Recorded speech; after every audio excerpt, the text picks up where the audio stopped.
क्या आपको पता है मेल और फीमेल बॉडी में काफ़ी डिफरेंस होता है और सबसे बड़ा डिफरेंस होता है स्ट्रेंथ और फ्लेक्सिबिलिटी का। फीमेल नेचुरली फ्लेक्सिबल होती हैं एस्ट्रोजन लेवल ज़्यादा होने की वजह से, जिसके कारण उनके हिप ओपनर्स, फॉरवर्ड फोल्ड और बैक बेंड्स थोड़े अच्छे होते हैं, वाइल उनकी स्ट्रेंथ कंपैरिजन में काफ़ी कम होती है। और जब हम मेल की बात करते हैं तो उनका मसल मास काफ़ी डेंस होता है और उनका टेस्टोस्टेरोन लेवल भी हाई होता है, जिसकी वजह से उनके अंदर स्ट्रेंथ नेचुरली ज़्यादा होती है, लेकिन उनकी फ्लेक्सिबिलिटी थोड़ी कम होती है, majorly pelvic area, hamstrings, shoulder area, इन सब में। तो अगर मैं इस हिसाब से बात करूँ तो लड़कियों को ज़्यादा फोकस करना चाहिए अपनी स्ट्रेंथ बिल्डिंग पे, कोर पे, अपर बॉडी पे, लेग्स पे, हर जगह उन्हें स्ट्रेंथ बिल्ड करने की कोशिश करनी चाहिए। इसका मतलब ये नहीं कि वो अपनी फ्लेक्सिबिलिटी ट्रेनिंग बंद कर दें, दोनों का कॉम्बिनेशन करें जिससे उन्हें अच्छे रिजल्ट्स मिले। और दूसरी तरफ मेल्स को अपनी फ्लेक्सिबिलिटी पे भी ध्यान देना चाहिए, जो ज़्यादातर ध्यान नहीं देते हैं, स्पेशली आपके हैमस्ट्रिंग, पेल्विक, शोल्डर एरियाज में।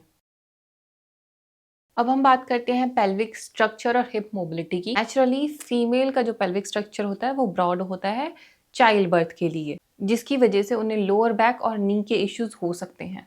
वहीं मेल में पेल्विक स्ट्रक्चर थोड़ा नैरो होता है, जिसकी वजह से उनकी पेल्विक एरिया में थोड़ी स्टिफनेस होती है और हिप मोबिलिटी में इश्यू आते हैं। तो इस केस में मेन को अपने हिप ओपनर्स पे काम करना चाहिए, उन्हें बटरफ्लाई पोज, बद्धकोण आसन और पिजन पोज परफॉर्म करना चाहिए।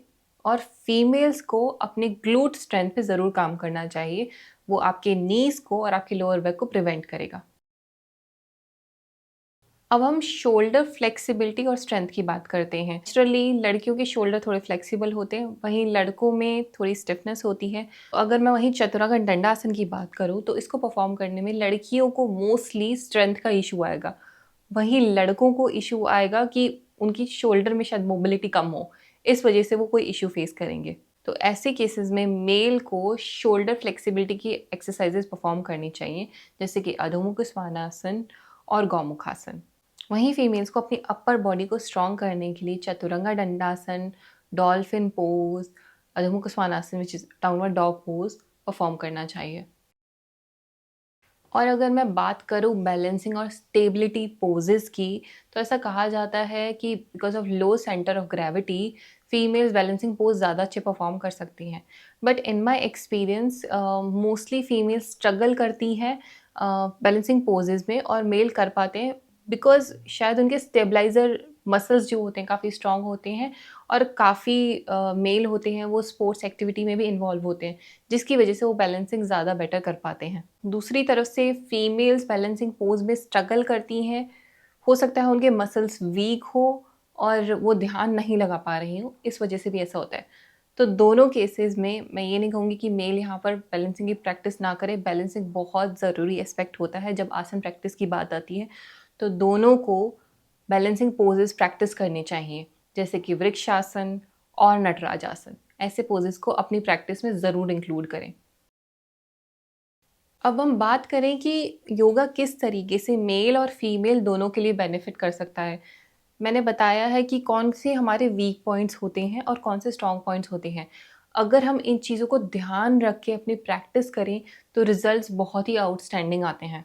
अब मैं बात करूँ इस वीडियो की, तो मैंने काफ़ी जेनेरिक वीडियो बनाई है अपने एक्सपीरियंस में, और हो सकता है ये आपको काफ़ी हेल्प करें कि आपको किस चीज़ पे ज़्यादा फोकस करना चाहिए। बट इसका मतलब ये नहीं है कि अगर मेल है तो वो स्ट्रेंथ को बिल्कुल इग्नोर कर दें, या फीमेल है तो वो बिल्कुल फ्लेक्सिबिलिटी को इग्नोर कर दें। इसका मतलब ये है कि हम एक चीज़ पे थोड़ा ईजिली काम कर सकते हैं और दूसरी डिफ़िकल्ट लगती है, और वो डिफ़िकल्ट लगने के चक्कर में ज़्यादातर लोग उसको अवॉइड करने लग जाते हैं कि ये मुझसे होता नहीं है। हमें हर चीज़ में काम करना होगा, बैलेंसिंग में, स्ट्रेंथ में, फ्लेक्सिबिलिटी में, तभी आप एक अच्छी हेल्दी बॉडी क्रिएट कर सकते हैं। तो अब आप मुझे बताइए कि आप सबसे ज़्यादा स्ट्रगल किस चीज़ में कर रहे हैं? स्ट्रेंथ में, फ्लेक्सिबिलिटी में, या फिर बैलेंसिंग में?